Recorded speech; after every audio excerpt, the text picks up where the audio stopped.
हमारे पार्टी के कायद गुलाम नबी आजाद साहब ने जम्मू से लॉन्च की थी। और ये जो मेंबरशिप है इसका मकसद ये है, जैसे अलियास साहब ने कहा कि ये आपका राशन कार्ड, ये आपका राशन कार्ड भी है, ये आपकी पहचान भी। तब्दीली हमने क्या लाई? वर्कर तब मजबूत होता है जब उसका लीडर उसके रास्ते में हो। जब मेंबरशिप ड्राइव की बात हुई तो यहां फारूक साहब ने कहा कि हम भी ड्राइव करें, लेकिन मैंने कहा नहीं, सरोड़ी साहब भी आएंगे और मैं खुद भी आऊंगा। उससे क्या होता है, कुछ चार बातें हम सुनते हैं, आपके जो मामलात होते हैं हमारे तक पहुंचते हैं, हम आजाद साहब तक पहुंचाते हैं।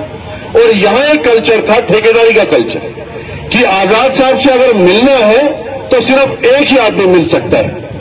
तो मैं वो कल्चर हमने खत्म कर दिया। सरोड़ी साहब है, हम हैं, तो हमने साहब को बोला कि अगर छोटे से छोटा वर्कर भी हो उसका व्हाट्सएप नंबर इसमें दर्ज होगा और गुलाम नबी आजाद साहब उसको टेलीफोन, चाहे वो दिल्ली में होंगे, वो श्रीनगर में होंगे, जम्मू में होंगे, टेलीफोन पे आजाद साहब उनसे बात करेंगे। यहां जितने भी लीडर हैं सबके पास आजाद साहब का नंबर है व्हाट्सएप। हमने ठेकेदारी यहां नहीं रखी कि सलमान निजामी है तो बस बंगाल की कॉन्स्टिट्यूंसी पे उसी का कंट्रोल होगा।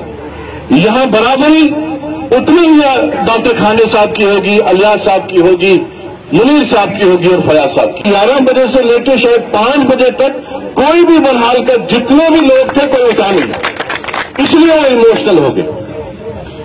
तो यही आपने जो पैगाम उस वक्त दिया पूरी रियासत को, हमें लोग कहते नहीं, हम समझते थे कि सारे लोग बहरहाल के जो है वो बेईमान, लेकिन आपने साबित करके दिखाया उस दिन उस जलसे में, जो हजारों की तादाद में आए, उस बारिश में बहुत सी साजिशें हुई, गाड़ियां रोकी गई, लेकिन फिर भी आप पीछे नहीं हटे।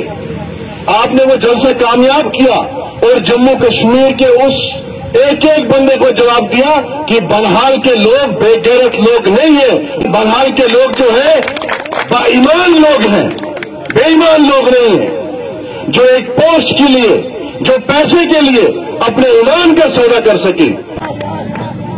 आज कहते हैं बीजेपी, आज लोगों में क्यों आजाद साहब के हर प्रोग्राम में, हम पहलगाम गए, सरोड़ी साहब हमारे साथ, आजाद साहब ने बोला सिक्योरिटी साइड में, मुझे कौन मारेगा, मैंने लोगों के काम किए, मैंने बेईमानी नहीं की है, मैंने कश्मीर में एक बात नहीं की, मैंने दिल्ली में दूसरी बात नहीं की है, मैंने किसी मजहब को खुश करने के लिए, दिल्ली को खुश करने के लिए, कश्मीर को खुश करने के लिए बेईमानी नहीं की। गुलाम नबी आजाद साहब ने साफ कह दिया कि मैं पीडीपी नहीं हूं जो पावर के लिए आवाम का सौदा करेंगे। बहरहाल के जलसे के बाद कह रहे थे कि हम हाथ से हाथ जोड़ना शुरू करेंगे, वो भी कैंसिल हो गया। आप तो बनारस से साफ हो, हमारा मुकाबला उनके साथ नहीं, अब कांग्रेस के साथ मुकाबला नहीं है। आप कहें कि हम मजबूत हैं, बस आपसी इत्तेफाक रहना चाहिए, क्योंकि जब आपसी इत्तेफाक था हमारे में, इख्तिलाफात हो सकते हैं, किसी को कम वक्त मिल गया, कोई वक्त पे नहीं आया, कोई कुछ हुआ, लेकिन मुझे पूरा यकीन है जब जब बात होती है, उसको लालच दी जाती है, उस पार्टी से 1 करोड़ दिया जाता है, 2 करोड़, फिर बात आती है बंगाल पे। मैंने बोला जनाब बंगाल के लोग तो आप 50,000 करोड़ भी दोगे, जो डीएपी में आज है वो कभी निकलने वाला नहीं है। और ये मैं कह दूं आपको, जो बार बार बात उठती है कि यहां कहा जाता है कि जो काम किए हमने किए, कल तब आप ही गिनाते थे कि जो काम किए वो आजाद साहब ने किए। आज आप जलसा क्यों नहीं कर रहे बंगाल में? क्योंकि आपको मालूम है कि अगर मैं बात वहां करूंगा तो क्या दिखाऊंगा। जो काम किए थे वो आजाद साहब ने किए थे, और आजाद साहब ने आगे भी कहा अगर मैंने रामबन में बड़े काम किए, डिस्ट्रिक्ट दे दिया, इंशाल्लाह ताला बंगाल को भी तो डिस्ट्रिक्ट मिलना चाहिए। अगर हमने मेडिकल कॉलेज डोडा में बनाया तो मेडिकल कॉलेज बंगाल में क्यों नहीं बनना चाहिए? हमने हिंदुस्तान में सियासत की, और बहुत से टेलीफोन मुझे आते थे, कहते हैं कि भाई पढ़ जाइए, उसके पीछे प्लान की जाती है स्टोरियां, मीडिया में बोला जाता है, फर्जी मुकदमे दर्ज किए जाते हैं। लेकिन मैं बार बार कहता हूं अपने साथियों को भी कि अगर मेरी बात कहो تو میں سلمان نظامی وہ ہوں، بنہال میں پیدا ہوا ہوں، گجرات میں نریندر مودی کی کانسٹیٹوئنسی میں جا کے ڈنکر کی چوٹ پہ اس کا مقابلہ کیا اور کسی نے ہاتھ نہیں لگایا۔ ہم وہ نیچ سیاست اور ذاتی سیاست نہیں کرتے۔ ہم نے آپ کو دکھا دیا کہ ہماری طاقت کیا ہے۔ اگر آپ میں طاقت ہے ویسا جلسہ بنہال میں کر کے دکھاؤ، ہم آپ کو کہیں گے کہ آپ سیاسی طور پہ مضبوط ہیں۔